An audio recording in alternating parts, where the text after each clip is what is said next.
I heard my daughter screaming in the yard. She stood near the fence with her leg braces, crying and shaking in fear. Then I saw HOA Karen standing there with a lion beside her. Karen pointed at my daughter and shouted, "She doesn't follow my rules. Maybe this will scare her." My daughter cried loudly, "Dad, please help me. Dad, please." The lion stepped closer, growling, ready to move toward her. When I ran to save my daughter, the lion suddenly turned toward me too, roaring loudly as if it was going to attack. Karen only smiled, watching everything like she enjoyed it. She had no idea. The girl she tried to scare with a lion was the police chief's daughter. Before you hear what happened next, tell me where you're watching from. And don't forget to follow for more real HOA stories where justice always wins. I knew something was wrong the moment I stepped out of the house.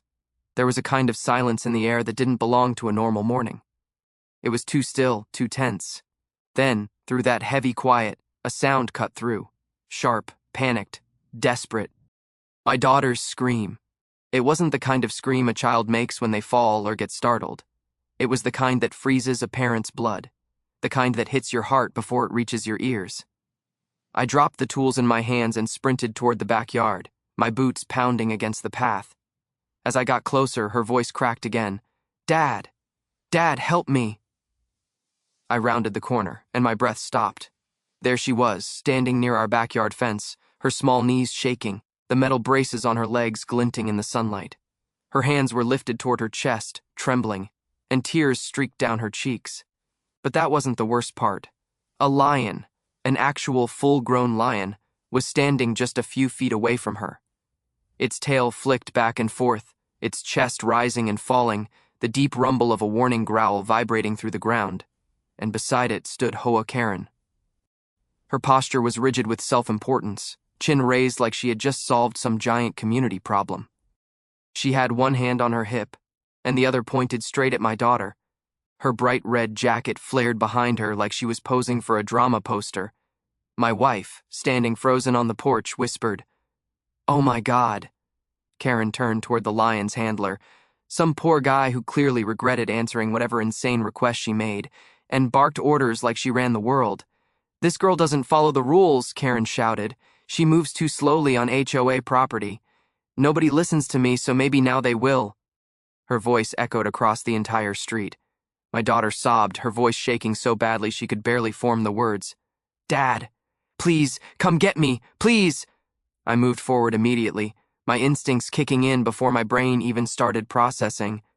Every step felt heavier than the last as fear pushed against my ribs. The lion lifted its head and looked at me. Its eyes narrowed. The growl deepened. The handler tightened his grip on the rope, but the lion still leaned forward, its muscles tense and ready. Karen didn't back away. She didn't even flinch. She watched with a twisted smile pulling at her lips. "You see?" she yelled. "This is what happens when people ignore my rules." My wife shouted from the porch, "Karen, stop this. She's a child." But Karen only turned her head slightly, the smear of a smirk plastered across her face. "She slows down the whole block. I warned you and warned you. Now I'm taking action." My daughter's voice broke again, raw and terrified. "Dad, please hurry, please." I ran faster, my heart hammering so violently it hurt. All I could see was her, helpless, crying, unable to run because of her leg braces, and the lion stepped closer. Its paws pressed into the grass, its muscles tightened. Its growl rose into a deeper rumble. Suddenly, it turned its attention fully toward me. Its eyes locked on my movement. It let out a sharper, louder roar that felt like it shook the air itself. The handler stumbled backward from the force of it. Karen laughed softly. Actually laughed. "Oh, wonderful," she said. "Maybe this will finally teach your family not to break HOA regulations." She looked at me with smug confidence, unaware of the storm building inside me. She pointed directly at me. "You should have listened to my rules. Now look what's happening." I stopped only long enough to position myself between the lion and my daughter. Her small hand reached out and grabbed the back of my shirt, her body trembling uncontrollably. I could feel her breaths quick, uneven, terrified. The lion took a step toward me, growling low and steady. Karen folded her arms. "Good. Let him feel what it's like when people disrespect my authority. She truly believed she was in control of everything in this neighborhood. She thought she had the final say in every yard, every sidewalk, every life. But she didn't know something important, something that mattered far more than any rule she had written on her clipboard. She had chosen the wrong child to terrorize, she had chosen the wrong family to threaten, and she had absolutely no idea who I was. Not yet. Not until I stepped forward, my badge glinting at my side. The same lion she used to scare my daughter had now turned toward the one person she should never have provoked, the police chief. And I was done watching. The lion's roar rolled across the yard like thunder, deep and powerful enough to shake the windows of the houses nearby. The animal dug its claws into the ground, its body tense with irritation as it tried to pull forward. The handler holding its rope struggled to keep control. Karen, however, stood there with the confidence of someone who had completely lost touch with reality. She snapped her fingers at the handler like he was her servant. "Don't pull it back. Let it move. I said let it move." Her voice was sharp, echoing off every fence and house like she owned the entire street. The handler hesitated, caught between fear of losing control of a lion and fear of the furious woman yelling orders at him. My daughter stood trapped near the fence, tears still streaming down her cheeks, her leg braces making it impossible for her to run. Her hands trembled as she tried to keep her balance. She looked so small next to that huge animal. My wife inched closer, hands shaking. "Karen, stop. This is dangerous. That's a wild animal, not a toy." Karen turned sharply, the bright red of her jacket catching the sunlight. Dangerous? Only if her father had taught her to respect rules, we wouldn't be here. Her voice held no regret, no doubt, only stubborn pride. My daughter sobbed again, her voice cracking.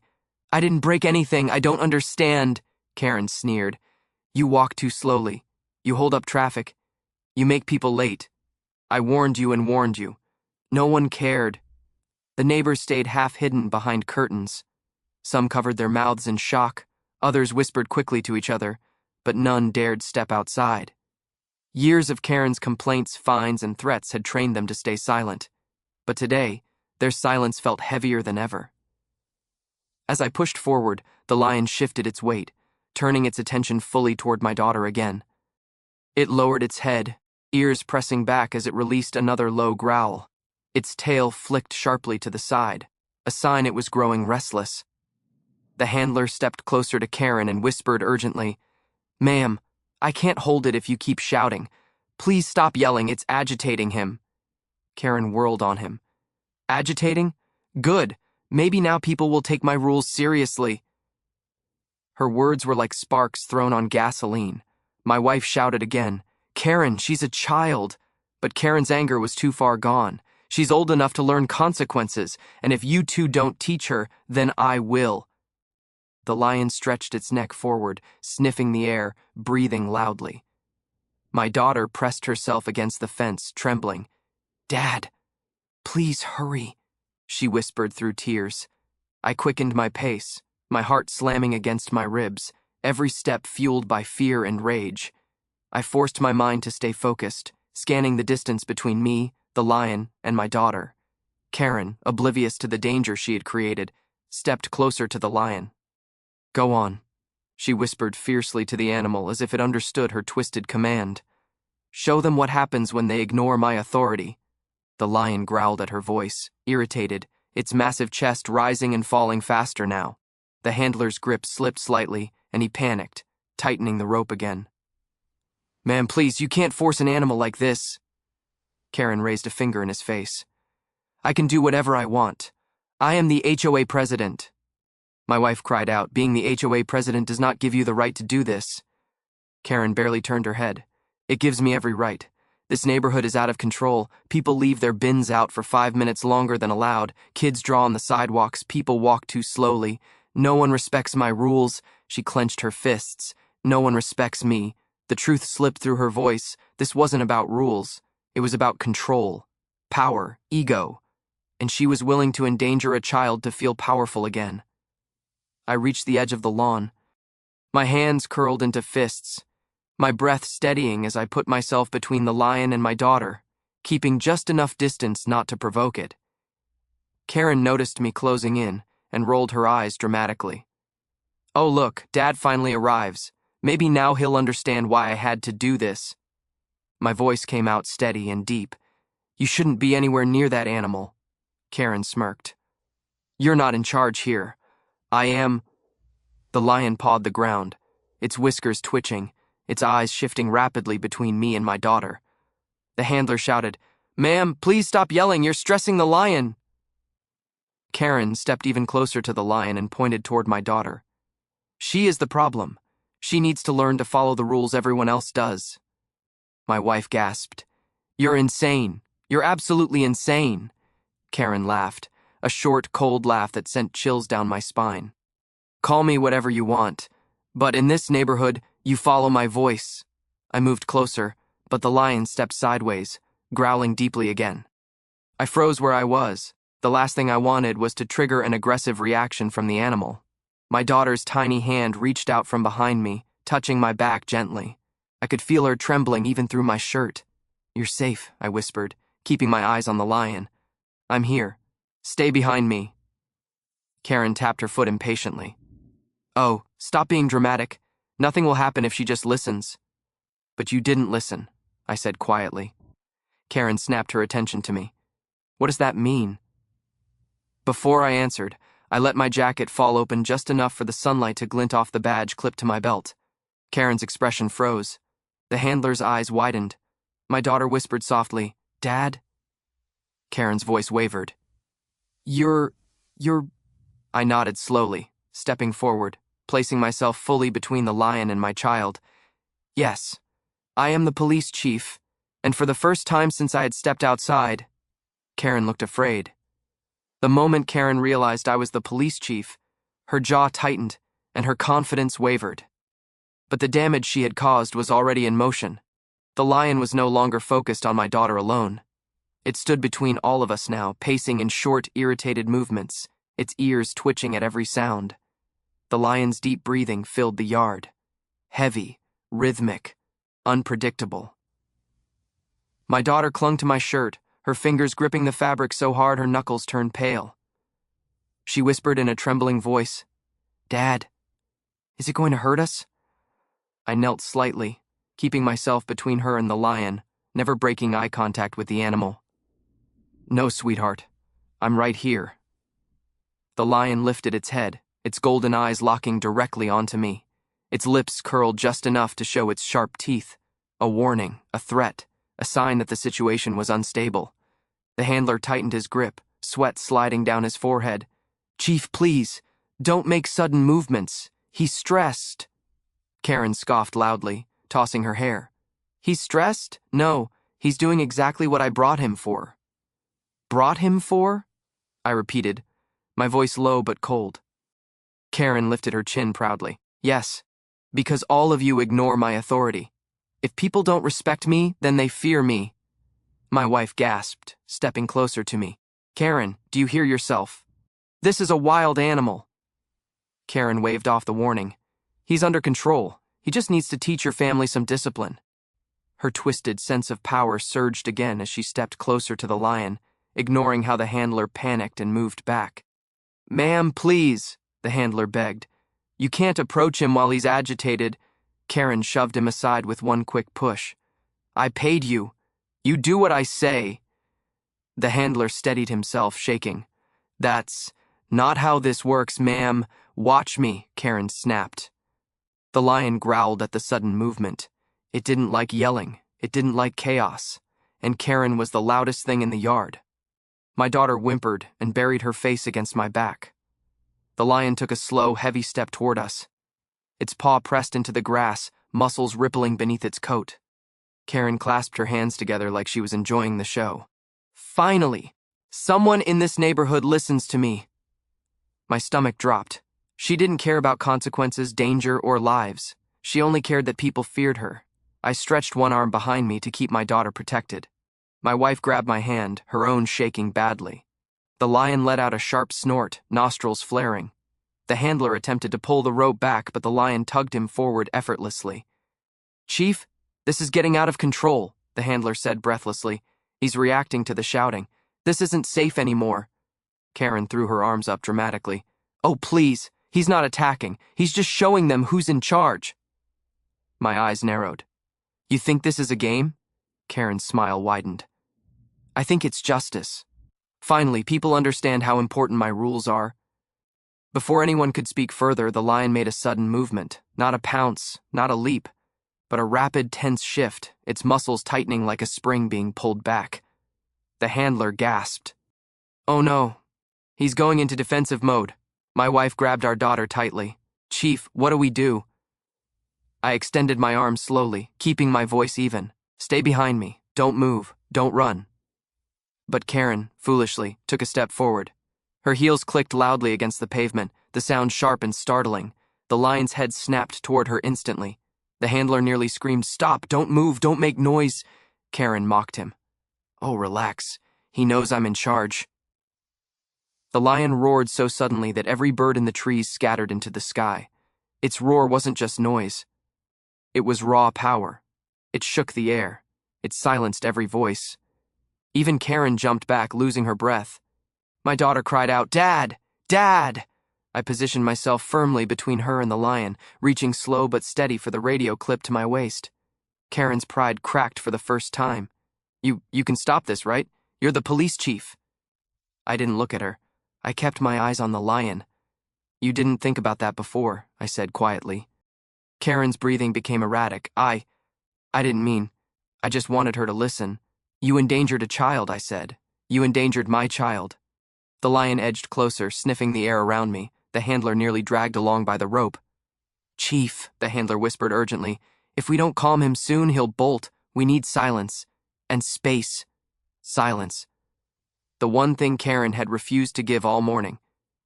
I turned slightly toward her, never taking my eyes off the lion's movements, and spoke with a freezing calmness. Karen, step back. Slowly. No more yelling, no more commands. Just step away. She pressed herself against the fence, her face pale, her voice shaking for the first time. I didn't know it would get this bad. You never do, I replied. My daughter squeezed my shirt again, whispering, Dad, don't let him come closer. I won't, I said softly. The lion took one more step. Close. Too close. I slowly lowered my hand, letting the lion smell my sleeve, staying still, grounded, steady. The handler lifted his palms carefully. Easy, easy. Karen, still trembling, whispered, I didn't know you were the chief. I didn't look at her. You shouldn't need a badge to behave like a decent human being. The lion stared straight at me, its breath hot against my arm. My daughter gasped. My wife covered her mouth. Every muscle in my body braced for the next move. Everything depended on the next seconds. And this was only the beginning. The lion's breath brushed against my arm, hot and thick like waves from a furnace. Every muscle inside me tightened, but I kept my posture still and steady. Sudden movement was the enemy. The slightest startle could shift the entire situation in a dangerous direction. I could feel my heartbeat pounding in my ears, but my face remained calm, controlled, focused only on the animal. My daughter held onto the back of my shirt with both hands, gripping so tightly that I felt her nails through the fabric. Her tiny breath shook against my spine. She didn't speak this time. She was too frightened to form words. The tremble in her fingertips said everything. My wife stood just behind us, holding her breath, watching every tiny twitch the lion made. Her eyes were wide and red, fear carving lines across her face I had never seen before. She didn't dare move. Even her tears fell silently, afraid the sound might provoke the animal. Meanwhile, Karen stood pressed against the fence, her earlier arrogance melting fast into something shaky and pale. Her hands trembled at her sides. Her red jacket, once a symbol of her loud authority, now looked out of place, almost absurd, against the deadly quiet of the moment. The lion inhaled deeply and leaned in, its nose brushing against my sleeve. A low rumble vibrated through its chest, not a roar. Something worse, uncertainty. Animals didn't react to uniforms, titles, or HOA rules. They reacted to energy, tone, posture. I lowered my shoulders slightly, making myself less threatening without losing my protective position between the lion and my daughter.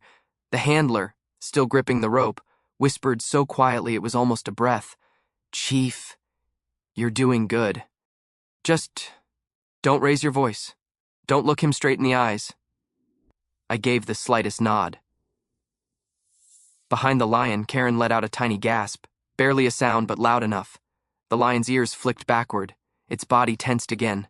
My wife's hand flew to her mouth. Even Karen froze completely, finally understanding how unstable her situation had become. I quietly spoke over my shoulder. Without looking back, Karen, do not make noise. Do not speak. Do not move. She swallowed hard. Okay, I didn't mean for... Not another word, I said firmly.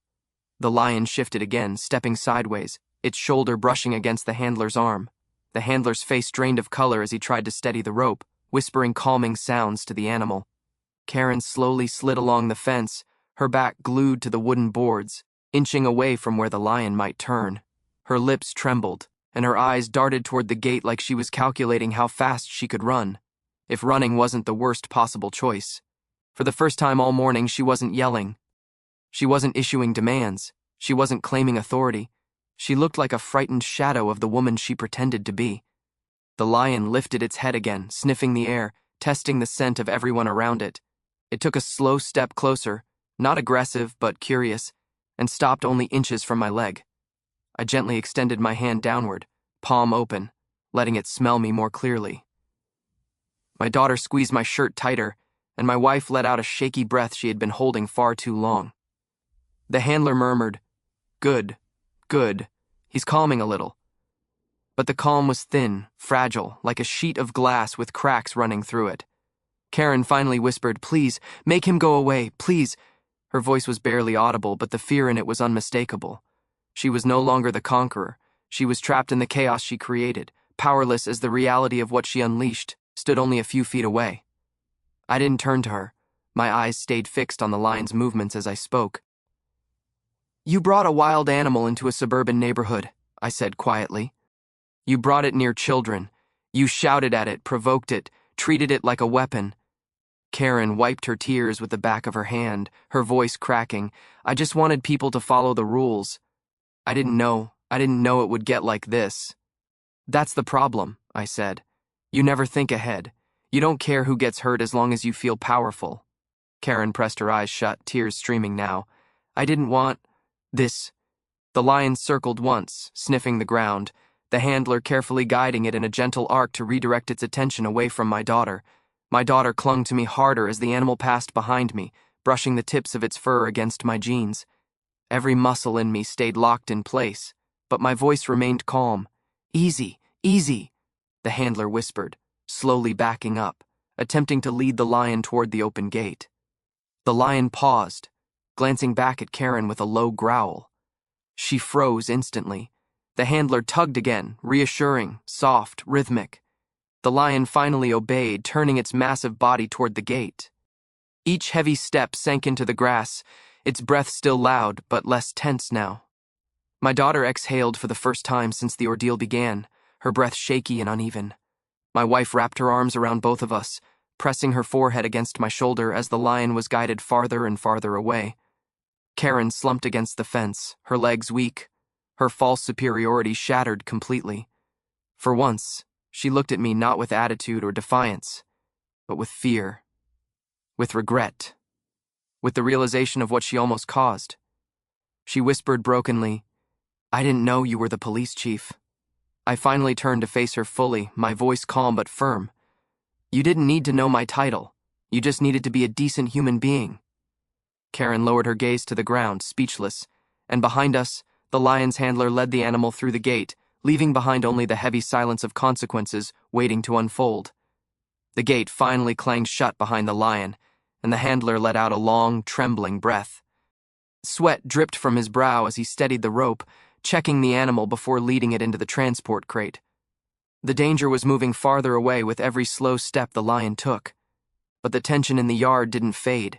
It sat heavy in the air, thicker, sharper, because the real storm still stood in front of me. Karen. She was still leaning against the fence, her red jacket wrinkled, her eyes darting everywhere except toward me. Her hair was messy from panic, her breath uneven, her face drained of all color. The earlier anger and arrogance had burned away completely, leaving only guilt and terror.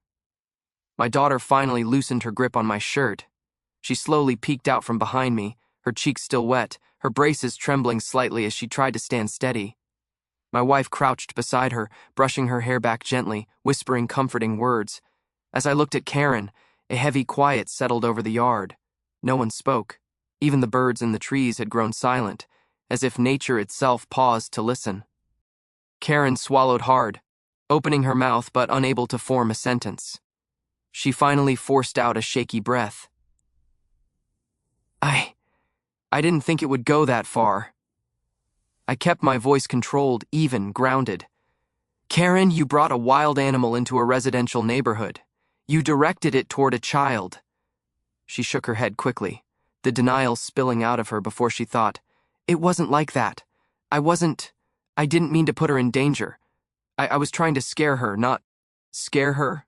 I repeated, my voice low. She's 8 years old. Karen's mouth opened, but nothing came out. My daughter wiped her eyes.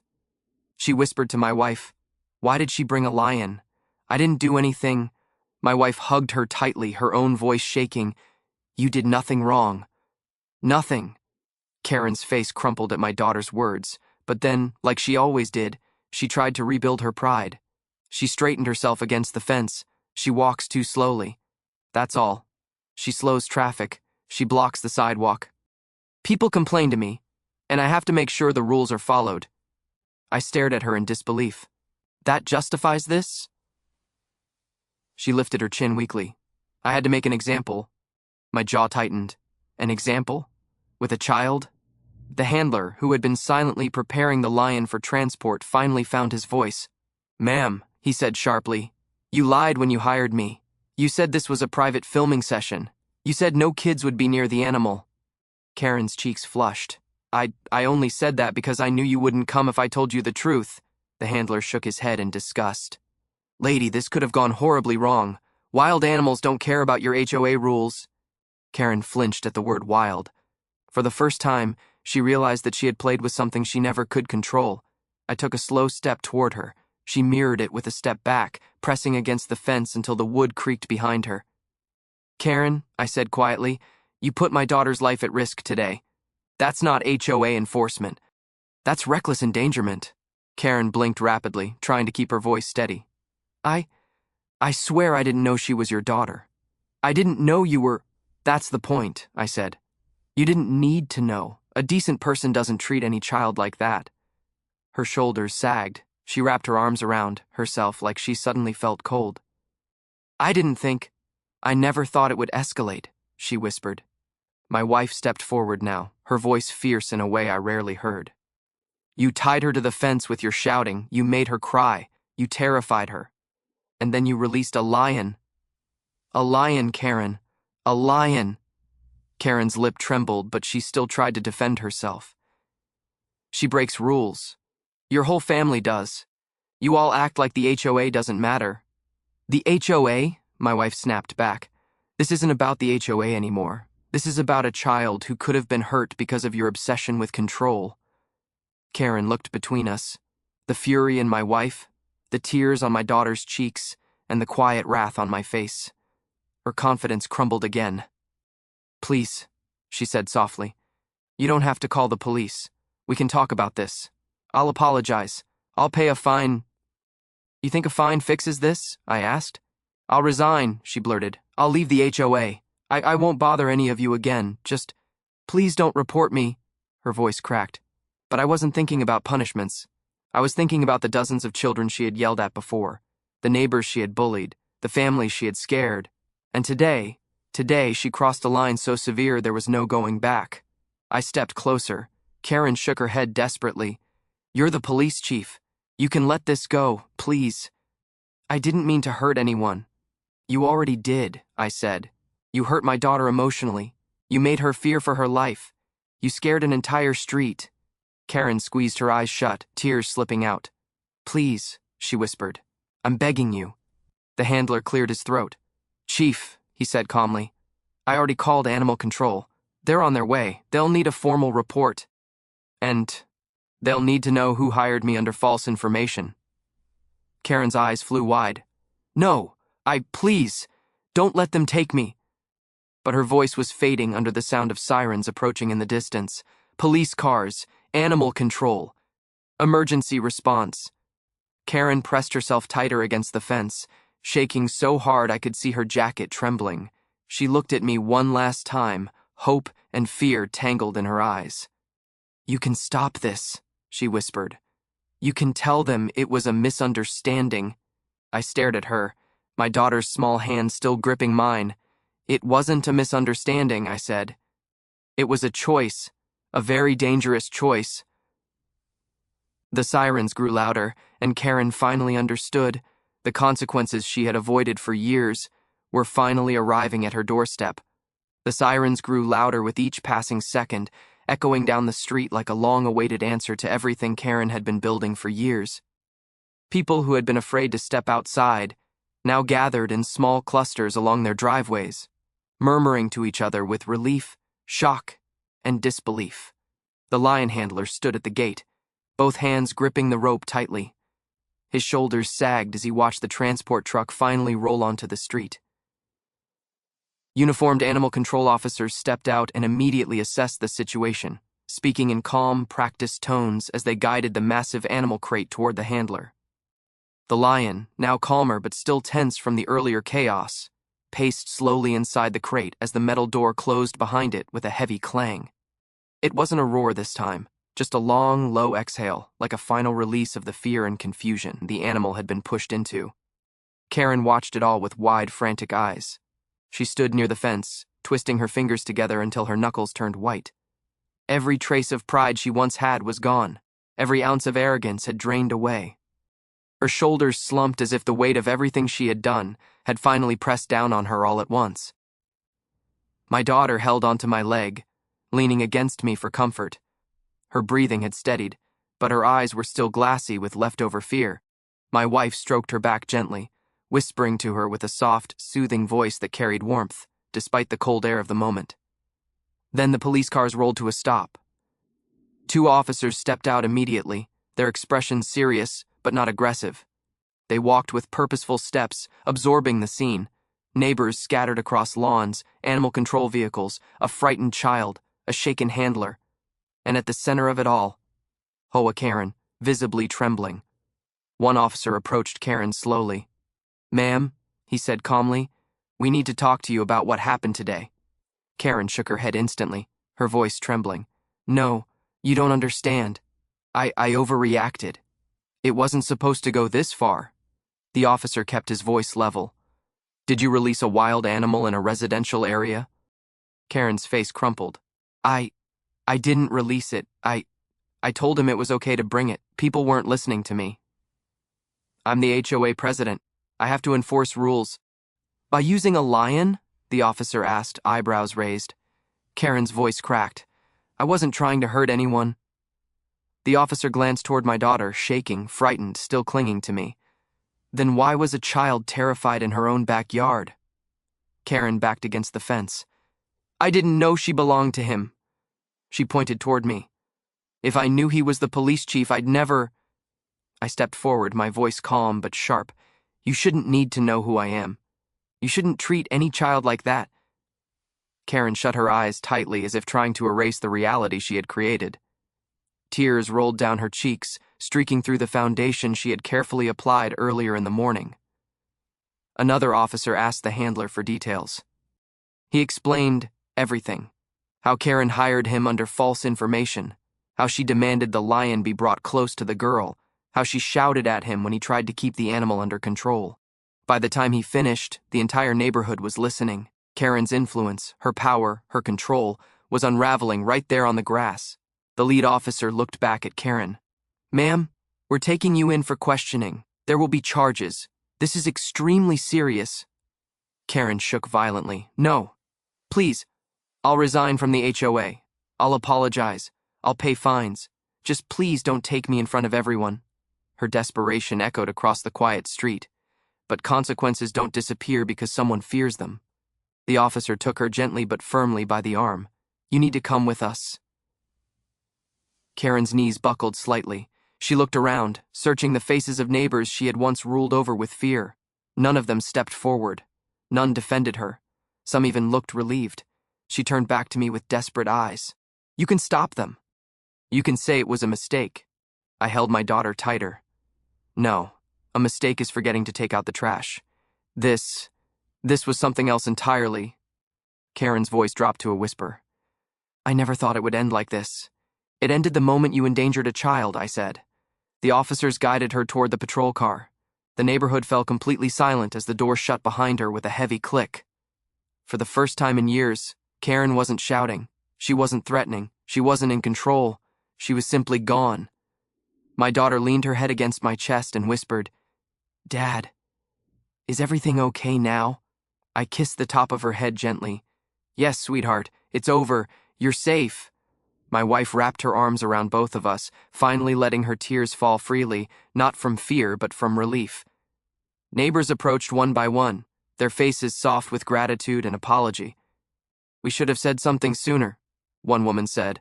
She bullied all of us, another admitted. We're sorry your daughter went through this, a man added. I nodded, understanding the fear they had lived under. People often stay silent when someone holds too much false authority, but today, the silence broke. As the police cars pulled away and the animal transport van disappeared down the road, the street felt different, lighter, brighter, calm. My daughter tightened her grip around my neck as I carried her inside. She whispered, Dad, I was so scared. I know, I answered softly, but I'll always come for you, no matter what. Outside, the world returned to normal slowly.